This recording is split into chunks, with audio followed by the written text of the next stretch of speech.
You know, guys, we don't live in the world we once did. The world feels very, very different than it did 10, 15, 20 years ago. And I think one of the most unmistakable ways in which that kind of shows itself each and every day is the absolute absurdity in the way in which politics and pop culture seem to coincide and intersect these days. And I guess it goes back to the idea that both sides kind of talking about who's the adults, who's in charge, who are the ones that are really taking government and such things seriously.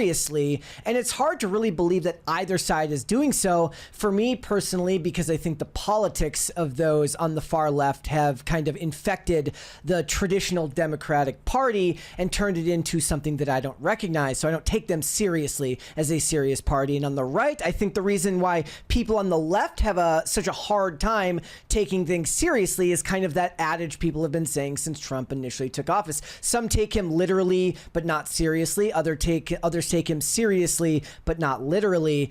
And that is one of those things that I think is very, very true. And one of the things that's been happening a lot, if you're wondering what this video is about, and I'll try to get into it quickly, is the Trump administration has become known for making these hype reels, that they literally make sizzle reels for DHS and for various divisions. They also put them out. They've put out ones for Melania Trump recently and all of these things, and they pair it with aspects of pop culture. There was a story we covered today on the channel, and I referenced it in one of my solo videos about how Olivia Rodrigo fans are pushing back on Taylor Swift, as well as Taylor Swift fans pushing back on Taylor Swift at the fact that Donald Trump keeps using her videos in her songs in reels, and she's not saying anything about it. I guess they just expect her to have something to say about it. But now we've got Warner Brothers in the mix as the Trump administration uses Batman in a DHS promo. I don't think I can actually show this to you because the movie that they're evoking in this reel for ICE it's kind of calling back to the Batman with dialogue from, that seems to be recreated from the Batman with Nirvana's Something in the Way playing in the background. Maybe I'll play a couple of little snippets from it, but I'm going to take you through this article and then share a couple of my thoughts on it. So this is from Cosmic Book News. It says the Trump administration is using Warner Brothers footage in official government messaging, this time pulling straight out of Matt Reeves' The Batman for a Department of Homeland Security promotional video. Again, I find it weird and hilarious that we're getting promo videos and sizzle reels from government agencies. Now, you could actually make the argument that they're doing this to attract people to come and work for them, given that I just did the video last week about ICE running ads on Spotify, trying to get people to sign up to work for immigration and customs enforcement. And I guess one of the ways you can do that is to put out these sizzle reels on X with these montages, kind of in the way that Lionsgate is doing with their movies, trying to get people interested in the product. Maybe that's what they're trying to do here. But it says, the post came from Commander Op-at-Large Gregory K. Bovino, one of the public faces of U.S. Border Patrol, featuring arrest footage of masked and heavily armed agents set to the Batman theme song, which was, of course, Nirvana's Something in the Way, and what sounded exactly like Robert Pattinson's voice from the 2022 blockbuster. Footage from 2008's HBO series John Adams miniseries with Paul Giamatti is also used in another promo. Warner Brothers has not responded, and that's what people are taking issue with here, is the fact that Warner Brothers has not responded to what they're seeing from these posts. So let's actually take a look a little bit at some of what we're seeing here. Hopefully we don't get copyrighted on this, but I'll kind of pause intermittently as we go through a bit of this. The city streets are crowded for the holiday, hidden in the chaos. Yeah, and the funny thing is the song sounds like Nirvana's Something in the Way, but somehow doesn't, like they pitch shifted it. You're getting, if you're listening here, guys, you're getting shots of big cityscape and ICE agents and customs and border patrol. Like snakes. Waiting to strike like snakes. Again, it's the Batman. But I'm there. ICE agents. Too. They've got. Again, if you're listening to this, it's almost too absurd to even imagine. So instead of the bat signal in the sky, we've got U.S. Border Patrol. The U.S. Border Patrol signal. I wouldn't be surprised if they ended up putting one of these up in the sky as some type of viral marketing campaign. Though I do remember, I think they made, I watched a couple of YouTube videos on how difficult it would be to make an actual bat signal, and it definitely wasn't easy from what I remember watching. Like, it was going to be something that was very, very difficult, and it wouldn't look anything like what the bat signal looks like on the top of the GCPD. Watching. There they are. Apparently, they're doing surveillance. I must choose my There targets they are on the back of a vehicle. carefully. I don't know why that guy's wearing sunglasses at night. I do have questions about that. It's a big city. I can't be Okay, we got more Border Patrol, federal agent. everywhere. They don't know what. So you guys get the idea. I have no idea if I'm going to get copyrighted for any of this stuff. We probably will. But it's a lot of shots of members of U.S. Border Patrol, and a shot of Bovino at the end there. It's very dramatic as it comes to a close. It says, this isn't Pattinson's exact audio from the film. It says if it isn't Pattinson's exact audio from the film. It's an extremely close recreation. I don't know, because I watched the Batman once and it was too long for me and it was too boring. It wasn't for me. That's my main question, more than anything. I guess my big issue here was, what is the point of these sizzle reels? And I was wondering what you guys were thought. But I guess my other question is, why the Batman? There's so many better Batman movies that you could use. I would actually rather they make like a meme version of it to Batman and Robin with Bovino as Robin. Oh no, maybe you put Trump as Batman and you put Vance as Robin, and maybe Bovino can be, Alicia Silverstone in that movie. I don't know. What do you use? The Christian Bale ones? The Christian Bale movies are the ones that everybody really, really remembers and thinks of fondly. But given the backlash that I've seen to this, and trust me, there is some quote tweets here that are not taking kindly to this promo. I think the people would be even more pissed if they were invoking, the Christian Bale Batman or Heath Ledger. I think there would be an absolute uproar. We might even see another insurrection if that was to happen. But back to this article. It says the video ends with Bovino posing dramatically in the shadows. Again, I want to know why that one guy was wearing sunglasses in that shot. It was pitch black out, echoing the film's themes and framing him as a vigilante-style figure that the voiceover refers to. And then they bring up what my real question was. The Trump administration is already intersecting with Warner Brothers content. They're talking about the potential sale to Warner Brothers and Skydance. So I guess one of the things here is like, look, Warner Brothers, I also have this up here, Warner Brothers was also in talks with the likes of Comcast, because we know that David Zaslav had a meeting with Comcast chief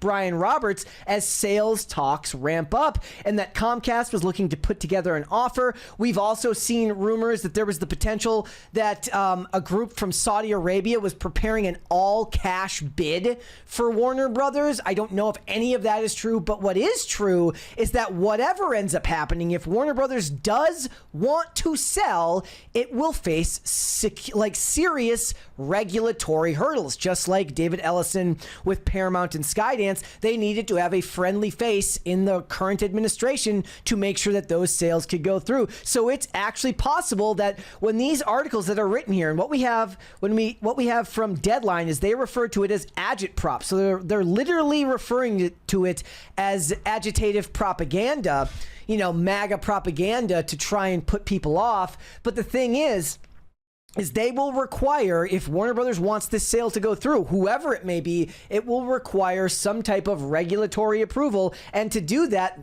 they will need the administration's help. Perhaps that is why they have not made a statement on this the way we expect individual pop stars to do so. Now, I wouldn't be surprised if some of the actors in these movies came out and said something. I don't know if Robert Pattinson will. He just doesn't seem like a guy who would bother giving it the time of day, and there's some distance from it. But do I believe that the likes of perhaps a Matt Reeves would come out and condemn this? Yes, I do. 110%. I believe that other people that were in the, that side of Warner Brothers or DC would come out and talk about how this is a disgrace and they shouldn't be doing this. And I do have to wonder, is this a good look and what's the purpose for it? Now, we were talking about it today, and I don't think it's a bad look in the sense that, what are you doing? Why aren't you out?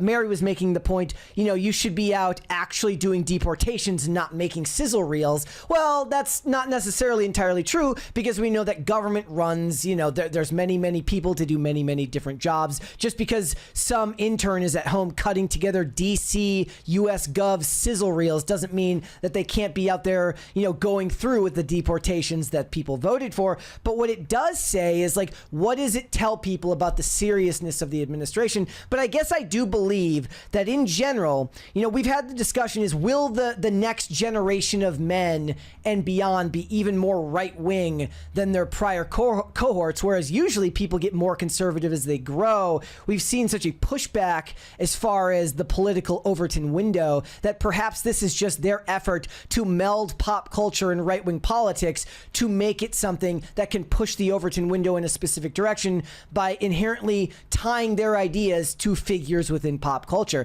Now, it's definitely possible that they're just doing it to troll people in left-wing media. You get Olivia Rodrigo to make a statement, or you get Taylor Swift to make a statement, and they've blinked. They've made a move, and perhaps they wouldn't have done that otherwise, but you've gotten them to ask or speak up.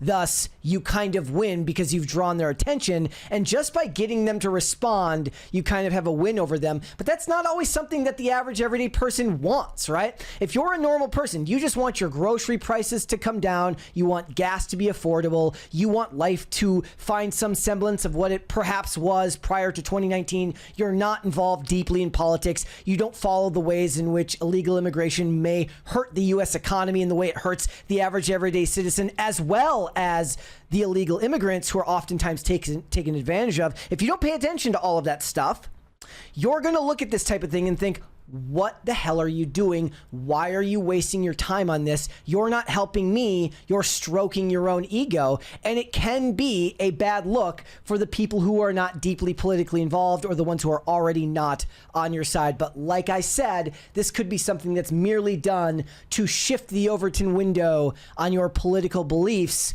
by melding together pop culture and politics all into one thing. That's what I was talking about before, about Taylor Swift being slammed for staying silent on the matter as Trump uses her songs. They used The Fate of Ophelia and a couple of other ones for various things involving the Trump administration. And we, of course, know his very, very long and tumultuous history going back and forth with Taylor Swift. Mostly him kind of negging at her, which is something that he likes to do. Yet at the same time, he wished her well when she got married. It's a very, very frenetic and dysfunctional situation that honestly makes me laugh, if I'm being 110% serious. But I would be interested to know, guys. I remember this one too. This one bothered me as well. I think at the time it bothered me even more, which was Trump putting up the symbol of hope of him as Superman. And that was all coming out, during the release of Superman, because there was all of the hullabaloo going around about, Sean Gunn and people making it out about how Superman is a story about immigrants, and it became a huge story because DHS and ICE were beginning deportations at that time, and Hollywood needs their pet political cause at any given moment to virtue signal about. But then I'm just like, why are you doing this? Get your shit done, make it happen, and stop, going back and forth with these people. But I guess that's still kind of my take on it. I kind of hate it in a lot of ways, but I understand where the people that do support these things are coming from. I 110% do. I guess I would just prefer we live in a world where I don't have to see these two melding all the time. But at the same time, I guess that makes my job easier. It gives me work. So what am I to say? Guess that's just the way things are in 2020. It'll be the way things are in 2026, 2028, and beyond. But that's the world we live in now. Trump was the pop culture president. You should not be surprised when the pop culture president uses pop culture to push forward his political agenda. I would be interested to know, guys, what do you guys think about it? Do you like this stuff? Do you think that Trump is wasting time and kind of making light of what's going on in the world by putting together these types of things? Certainly, like I said, we had this whole discussion about how people were talking about how there's no honor left at the White House and they don't take things seriously anymore. I'm like, well, you guys had literally naked trans people on the White House lawn a couple of years ago.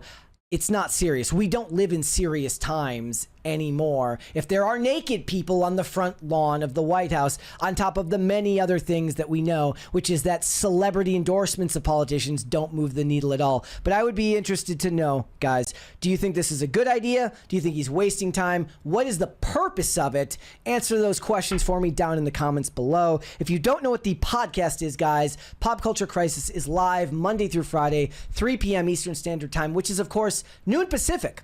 We'll see you there, guys. Thanks for watching. Listen to full episodes of Pop Culture Crisis on Spotify. Keep up with us on social media and make sure you subscribe and ring that bell so you never miss the show. Bye, guys.